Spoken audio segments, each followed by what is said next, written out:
مایاناز سیرت نگاروں مفسر قرآن اور معروف دینی دانشگاہ جامعہ امام ابن تیمیہ کے بانی علامہ ڈاکٹر محمد لقمان سلفی رحمہ اللہ تاریخ ساز شخصیت کے مالک تھے۔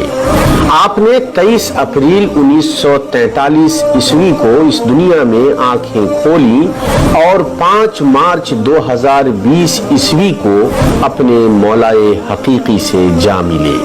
آپ بیک وقت مفسر قرآن و سیرت نگار، محقق و مصنف، مترجم و ادیب اور ماہر تعلیم تھے۔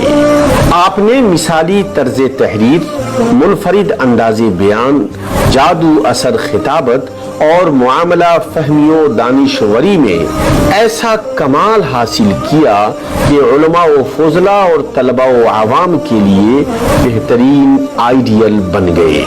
آپ نے جامعہ امام ابن تیمیہ کے نام سے ایسی اسلامی درسگاہ اور تعلیمی و دعوتی قلعہ قائم کیا جو بہت مختصر عرصے میں ہند و بیرون ہند میں اپنی معیاری تعلیم و تربیت کی وجہ سے قدر کی نگاہ سے دیکھا جانے لگا، اور جس کے تحت کلیہ سید نذیر حسین محدث دہلوی، کلیہ خدیجۃ الکبریٰ لتعلیم البنات، معہد زید بن ثابت لتحفیظ القرآن الکریم، doctor Muhammad Luqman public school, B Ed college سمیت متعدد شعبے سرگرم عمل ہیں، اور اسی طرح جامعہ کی 50 شاخیں ہندوستان کے طول و عرض میں کام کر رہی ہیں۔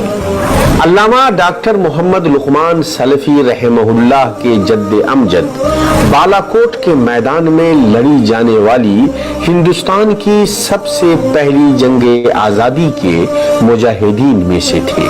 آپ کی ابتدائی تعلیم روایتی طور پر آبائی گاؤں چندن بارہ مشرقی چمپارن بہار کے مکتب میں ہوئی، پھر آپ نے پورنیہ کے ایک مکتب میں تعلیم حاصل کی۔ اس کے بعد آپ نے آزاد مدرسہ ڈھاکہ میں اپنی علمی تشنگی بجھائی۔ علم کے شوق میں آپ نے اپنے تعلیمی سفر کو جاری رکھتے ہوئے شمالی ہند کی قدیم ترین دینی درسگاہ دارالعلوم احمدیہ سلفیہ دربھنگا بہار میں داخلہ لیا، جہاں آپ کو نابغہ روزگار علماء و فضلاء سے کسب فیض کا شرف حاصل ہوا۔ وہاں آپ کی شخصیت نکھرتی چلی گئی اور آپ مثالی و ممتاز طلبہ میں شمار کیے جانے لگے۔ کہتے ہیں کہ ہونہار بروا کے چکنے چکنے پات ذمہ داران دارالعلوم نے آپ کی غیر معمولی ذہانت و استعداد کو دیکھتے ہوئے فراغت سے پہلے ہی عالم اسلام کی مشہور اسلامی یونیورسٹی جامعہ اسلامیہ مدینہ منورہ میں داخلے کے لیے آپ کا نام پیش کیا، اور وہاں کے اولین طلبہ میں آپ کا داخلہ ہو گیا۔ وہاں آپ نے اپنے وقت کے اکابر علماء علامہ عبدالعزیز ابن باز، علامہ ناصر الدین البانی اور علامہ عبدالقادر شیبہ الحمد رحمہم اللہ وغیرہم سے اکتساب فیض کیا، اور ممتاز نمبرات کے ساتھ وہاں سے BA کی ڈگری حاصل کی۔ اس کے بعد آپ نے المعہد العالی للقضاء ریاض سے MA کیا۔ آپ نے 1984 عیسوی میں جامعۃ الامام محمد بن سعود الاسلامیہ ریاض سے حدیث نبوی میں PhD کی ڈگری حاصل کی۔ آپ 1968 عیسوی میں مملکت سعودی عرب کے دارالافتاء میں مترجم کی حیثیت سے متعین کیے گئے۔ وہاں مفتی عام محمد ابن ابراہیم آل الشیخ رحمہ اللہ کی زیر سرپرستی آپ کو کام کرنے کا موقع ملا۔ جب فقیہ دوران علامہ عبدالعزیز ابن باز رحمہ اللہ مفتی عام بن کر دارالافتاء تشریف لائے تو آپ کے تعلقات مفتی عام سے مزید استوار ہوتے چلے گئے، اور دھیرے دھیرے آپ ان کے معتمد خاص شمار ہونے لگے۔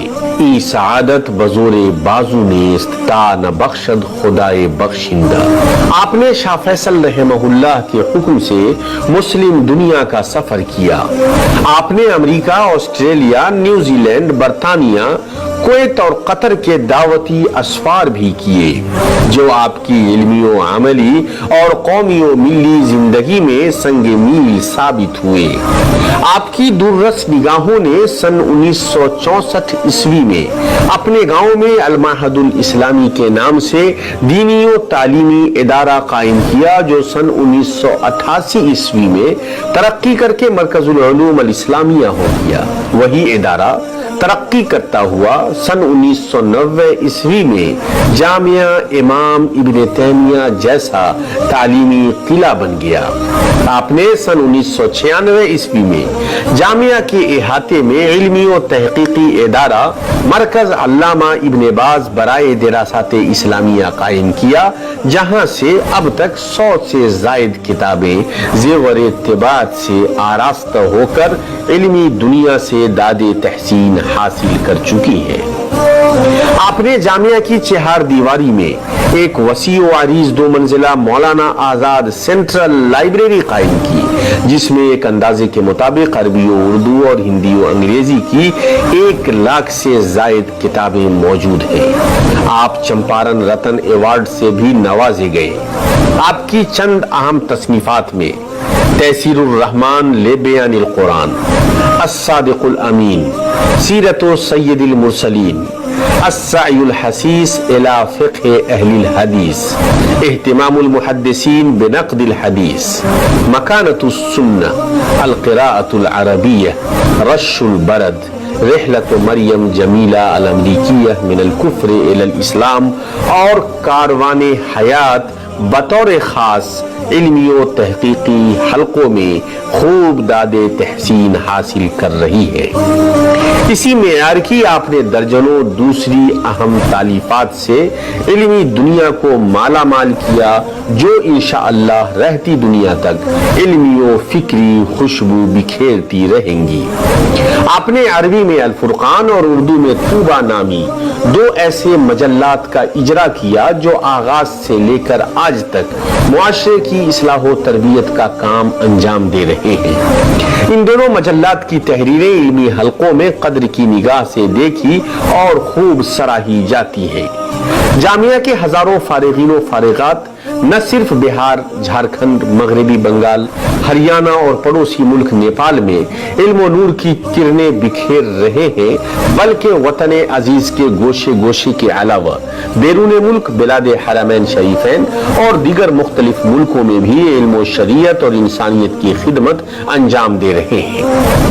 الحمدللہ یہاں کے فارغین دعوت و اصلاح، درس و تدریس اور تعلیم و تربیت کے ساتھ ساتھ ملک کی صحافت، سیاست، اقتصادیات، معاشرت، عدلیہ، مقننہ، ادب اور فنون لطیفہ گویا کہ ہر شعبہ حیات میں اپنا جھنڈا گاڑے ہوئے ہیں اور زندگی کے ہر رزم و بزم میں پورے آب و تاب اور توانائی کے ساتھ نظر آ رہے ہیں۔ علامہ کی حیات تابندہ اور خدمات درخشندہ قوم و ملت کے لیے مشعل راہ ہیں، اور ان کے معارف اور قائم کردہ ادارے قوم و ملت کی امانت اور گراں قدر اثاثہ ہیں، اور ان کا وسیع پیمانے پر تعارف اور ان کی حفاظت قوم و ملت کی ذمہ داری ہے، تاکہ چراغ سے چراغ جلانے کا عمل جاری و ساری رہے۔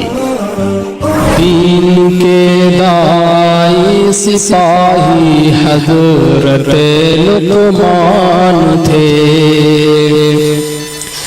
دین کے دائی سپاہی حضرت لقمان تھے، عالم ذی مرتبہ اور سلفیوں کی شان تھے، عالم ذی مرتبہ اور سلفیوں کی شان تھے۔